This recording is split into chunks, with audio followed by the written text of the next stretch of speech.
Yo guys, welcome back to another brand new video. നമ്മളിവിടെ വന്നിട്ടുള്ളത് Nifty and bank നിഫ്റ്റിയുടെ ഈ ഒരു വീക്കിലേക്കുള്ള ഒരു അനാലിസിസും അതുപോലെ അടുത്തൊരു വീക്കിലേക്ക് നമുക്ക് എങ്ങനെയാണ് ഒരു എക്സ്പെക്ടേഷൻ എന്നുള്ള ആ ഒരു കാര്യമാണ് നമ്മൾ എന്ത് ചെയ്യുന്നത് ഈ ഒരു വീഡിയോയിലൂടെ നോക്കാൻ പോകുന്നത്. ഓക്കെ, ഫസ്റ്റ് നമുക്ക് എന്ത് ചെയ്യാം, നിഫ്റ്റിന്ന് സ്റ്റാർട്ട് ചെയ്യാം. ഓക്കെ, അപ്പോൾ നിഫ്റ്റി വീക്ക്ലി ടൈം ഫ്രെയിമിൽ നമുക്ക് എന്ത് ചെയ്യാം ആദ്യം നോക്കാം. അപ്പോൾ നിഫ്റ്റി വീക്ക്ലി നോക്കുന്ന സമയത്ത് മാർക്കറ്റ് ഒരു വീക്ക്ലി FVG ടെസ്റ്റ് ചെയ്തിട്ട് മാർക്കറ്റ് എന്ത് ചെയ്യണം, ഒരു ഷാർപ്പ് റാലി തന്നിട്ടുണ്ടായിരുന്നു. അത് previous all time high market എന്ത് ചെയ്തിട്ടുണ്ടായിരുന്നു. അപ്പോൾ കഴിഞ്ഞ വീക്ക് അല്ലാന്നുണ്ടെങ്കിൽ ഈ വീക്ക് എന്ത് ചെയ്തിട്ടുണ്ട്, റീച്ച് ചെയ്തിട്ടുണ്ട്. ഓക്കെ, അപ്പോൾ നമുക്കൊരു വീക്ക്ലി ക്ലോസിംഗ് നോക്കുകയാണെന്നുണ്ടെങ്കിൽ സ്ട്രോങ് ബുള്ളിഷ് ക്ലോസിംഗ് ആണ് നമുക്കിവിടെ കാണാൻ കഴിയുന്നത്. ഓക്കെ, മേ ബി ഇവിടെ ഇതുവരെയുള്ള ഒരു മൂവ്മെന്റ് വന്നതുകൊണ്ട് ചിലപ്പം പ്രോഫിറ്റ് ബുക്കിംഗ് നടക്കാം, അല്ലാന്നുണ്ടെങ്കിൽ കണ്ടിന്യൂഷൻ നടക്കാം. അപ്പോൾ നമുക്കൊരു പ്രഡിക്റ്റബിൾ അല്ലാത്തൊരു സിറ്റുവേഷനിലാണ് മാർക്കറ്റ് ഇപ്പോൾ കറന്റ് നിൽക്കുന്നത്. നിഫ്റ്റിന്റെ കേസിൽ നമ്മൾ ഡെയിലി ടൈം ഫ്രെയിം നോക്കുകയാണെന്നുണ്ടെങ്കിലും കാണാറ്റും മാർക്കറ്റ് കഴിഞ്ഞ ദിവസം ഈ ഒരു ഹൈ ബ്രേക്ക് ചെയ്ത് മേലെ ക്ലോസ് ചെയ്തിട്ടുണ്ടായിരുന്നു. ഈ ദിവസം ക്ലോസ് ചെയ്തതും അതിന് മേലെ തന്നെയാണ്. ഓക്കെ, അപ്പോൾ കാര്യമായിട്ടുള്ളൊരു പ്രോഫിറ്റ് ബുക്കിംഗ് ഒന്നും നമുക്കിവിടെ അല്ലെങ്കിൽ ഒരു സ്ട്രോങ് ആയിട്ടുള്ളൊരു ബിയറിഷ് പ്രഷർ ഒന്നും ഇവിടെ കാണാൻ കഴിയുന്നില്ല. ഓക്കെ, നമുക്കൊരു പ്രോപ്പർ ഡിസിഷൻ എടുക്കാൻ പറ്റാത്തൊരു സിറ്റുവേഷൻ ആണ് ഇപ്പോൾ നിഫ്റ്റിന്റെ കേസിൽ. ഓക്കെ, അപ്പോൾ കുറച്ച് ദിവസം എന്ത് ചെയ്യാം, നിഫ്റ്റിന്ന് മാറി നിൽക്കുന്നതായിരിക്കും ബെറ്റർ. ഓക്കെ, അടുത്തൊരു പ്രൈസിന്റെ ഒരു ഡയറക്ഷൻ ക്ലാരിറ്റി വരുന്നത് വരെ ജസ്റ്റ് എന്ത് ചെയ്യുക, നിഫ്റ്റിന്ന് മാറി നിൽക്കുന്നതായിരിക്കും നല്ലത്. ഓക്കെ, സോ ബാങ്ക് നിഫ്റ്റി നോക്കാം അടുത്തത്. സോ ബാങ്ക് നിഫ്റ്റി നമ്മൾ കഴിഞ്ഞ സെഷനിൽ പറഞ്ഞിട്ടുണ്ടായിരുന്നു ഒരു അണ്ടർ പെർഫോമിംഗ് ആണ് എന്നുള്ളത്. ഇപ്പൊ നിഫ്റ്റിനെ ബേസ് ചെയ്ത് നോക്കുകയാണെന്നുണ്ടെങ്കിൽ Nifty all time high break ചെയ്ത സമയത്തും ബാങ്ക് നിഫ്റ്റിക്ക് ആ രീതിയിലൊരു പെർഫോമൻസ് കാഴ്ചവെക്കാൻ കഴിഞ്ഞിട്ടില്ല. ഓക്കെ, സോ ബാങ്ക് നിഫ്റ്റിയും ഒരു വീക്ക്ലി ഡിമാൻഡ് ഏരിയയിൽ തന്നെ ആയിരുന്നു ഉണ്ടായിരുന്നത്. ഒരു റേഞ്ച് ഇനീഷ്യേറ്റ് ചെയ്തു, റേഞ്ചിന്റെ അവിടെ നിന്ന് മാർക്കറ്റ് മേലോട്ടേക്ക് ബ്രേക്ക് തന്നിട്ടുണ്ട്. ഓക്കെ, നമുക്ക് എന്ത് ചെയ്യാം, ഡെയിലി ടൈം ഫ്രെയിം നോക്കാം. അപ്പോൾ ഡെയിലി ടൈം ഫ്രെയിം നോക്കുന്ന സമയത്ത് ഇവിടെ കാണാൻ പറ്റും മാർക്കറ്റ് എന്ത് ചെയ്തു, വീക്ക്ലി ഡിമാൻഡ് ടെസ്റ്റ് ചെയ്തു, റേഞ്ച് ഇവിടെ ഫോം ചെയ്തു.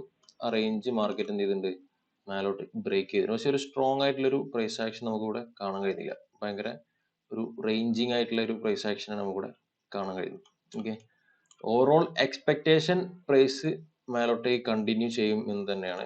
കാരണം ഇവിടെ നമുക്ക് കാണാൻ പറ്റും ഒരു ഈക്വൽ ഹൈസ് നമുക്കിവിടെ കാണാൻ കഴിയും. ഓക്കെ, പ്രൈസ് എന്ത് ചെയ്യാം, ഈ ഒരു ഈക്വൽ ഹൈസ് അട്രാക്ട് ചെയ്യാൻ അല്ലെങ്കിൽ റീച്ച് ചെയ്യാനുള്ള ഒരു പോസിബിലിറ്റി ഉണ്ട്. ഓക്കെ, ഇപ്പോൾ കറന്റ്ലി മാർക്കറ്റ് ഒരു ബേസ് ക്രിയേറ്റ് ചെയ്തിട്ടാണുള്ളത്. ഓക്കെ, സോ മേ ബി ഇവിടുന്ന് സ്ട്രോങ് മൂവ്മെന്റ് വന്നു കഴിഞ്ഞാൽ നമുക്ക് എന്ത് ചെയ്യാം, ഒരു ബുള്ളിഷിൽ കണ്ടിന്യൂഷൻ എക്സ്പെക്ട് ചെയ്യാം. ഓക്കെ, അപ്പോൾ ഈ ഒരു ഏരിയയിൽ എന്ത് ചെയ്യാം, ഒരു പ്രോപ്പർ ആയിട്ടുള്ള ഒരു പ്രൈസ് ഡെലിവറി എന്ത് ചെയ്യാം നോക്കുക. സ്ട്രോങ് ആയിട്ടുള്ള മൂവ്മെന്റ്സ് മേലോട്ടേക്ക് കിട്ടി കഴിഞ്ഞാൽ അവിടെ ഫോം ചെയ്യുന്ന ഡിമാൻഡ്സിന് നമുക്ക് എന്ത് ചെയ്യാൻ പറ്റും, ഒരു ലോങ് നോക്കാൻ കഴിയും. ഓക്കെ, അപ്പോൾ ഇതാണ് നിഫ്റ്റി ആൻഡ് ബാങ്ക് നിഫ്റ്റിയിൽ നമുക്ക് മെയിൻ ആയിട്ട് എക്സ്പെക്ട് ചെയ്യാൻ വരുന്നത്. ഓക്കെ, നമുക്ക് റീസെന്റ് ഒരു ക്ലിയർ ആയിട്ടുള്ള ഒരു പ്രൈസ് ആക്ഷൻ അല്ല ബാങ്ക് നിഫ്റ്റിന്റെ കേസിൽ. ഒരു ഭയങ്കര റേഞ്ചിങ് പ്രൈസ് ആണ്. ഓക്കെ, നമുക്കറിയാലോ റേഞ്ച് ഫോം ചെയ്യുന്നത് അടുത്തൊരു സ്ട്രോങ് ആയിട്ടുള്ള മൂവ്മെന്റിന് വേണ്ടിയിട്ടുള്ള പ്രിപ്പറേഷൻ ആണ്. ഓക്കെ, അപ്പോൾ ഏത് ഡയറക്ഷനിലേക്കാണ് പ്രൈസ് സ്ട്രോങ് ആയിട്ട് മൂവ് ചെയ്യുന്നത്, അപ്പോൾ ആ ഒരു സമയത്ത് ഫോം ചെയ്യുന്ന ഡിമാൻഡ് ഏരിയസ് നമുക്ക് എന്ത് ചെയ്യാം, അടുത്തൊരു ലോങ്ങിന് വേണ്ടിയിട്ട് എന്ത് ചെയ്യാം, കൺസിഡർ ചെയ്യാം. ഇൻ കേസ് മാർക്കറ്റ് ഇവിടുന്ന് എന്ത് ചെയ്തു, ഒരു സ്ട്രോങ് ആയിട്ട് താഴോട്ടേക്ക് മൂവ് ചെയ്യണമെന്നുണ്ടെങ്കിൽ നമുക്ക് എന്ത് ചെയ്യാം, അവിടെ ട്രേഡ് ചെയ്യാൻ വേണ്ടിയിട്ട് എന്ത് ചെയ്യാം, സപ്ലൈസും കൺസിഡർ ചെയ്യാം. ഓക്കെ, അപ്പോൾ നമ്മളൊരു ഓവറോൾ എക്സ്പെക്ടേഷൻ മാർക്കറ്റ് ഈ ലിക്വിഡിറ്റീസ് എല്ലാം ടേക്ക് ചെയ്യും എന്നുള്ളതാണ്. ഈ ലിക്വിഡിറ്റി അതുപോലെ ഇവിടെ ഒരു ഈക്വൽ ഹൈ ഉണ്ട്, സോ ഇത് റീച്ച് ചെയ്യും എന്നുള്ളത് തന്നെയാണ് എക്സ്പെക്ട് ചെയ്യുന്നത്. സോ അതിനനുസരിച്ചുള്ള കൺഫർമേഷൻ നമുക്ക് എന്ത് ചെയ്യാം, സംവേർ ഇവിടുന്ന് എക്സ്പെക്ട് ചെയ്യാം. പ്രോപ്പർ കൺഫർമേഷൻ കിട്ടിക്കഴിഞ്ഞാൽ നമുക്ക് എന്ത് ചെയ്യാം, ട്രേഡ്സ് എടുക്കാം. ഓക്കെ, അപ്പോൾ ഇതാണ് നിഫ്റ്റിൻ്റെയും അതുപോലെ ബാങ്ക് നിഫ്റ്റിൻ്റെയും കേസിൽ നമുക്ക് എക്സ്പെക്ട് ചെയ്യാനുള്ളത്. ഓക്കെ, സോ എല്ലാവർക്കും ക്ലിയർ ആയി എന്ന് വിചാരിക്കുന്നു. ഓക്കെ, അപ്പോൾ ഈ ഒരു കൺസെപ്റ്റിനെ കുറിച്ചിട്ട് നമ്മളോട് ഡിസ്കസ് ചെയ്യുന്ന ഈ കൺസെപ്റ്റിനെ കുറിച്ചിട്ട് കൂടുതൽ പഠിക്കാനും കൂടുതൽ അറിയാനും താല്പര്യമുള്ളവർ ഈ ഒരു വീഡിയോൻ്റെ ഡിസ്ക്രിപ്ഷനിലുള്ള ആ ഒരു ഫോം ജസ്റ്റ് ഫില്ലപ്പ് ചെയ്ത് കഴിഞ്ഞാൽ നമ്മുടെ ടീം നിങ്ങളെ ഡയറക്റ്റ്ലി കോൺടാക്ട് ചെയ്യുന്നതായിരിക്കും. ഓക്കെ, അപ്പോൾ എല്ലാവരും സേഫായിട്ട് ട്രേഡ് ചെയ്യുക.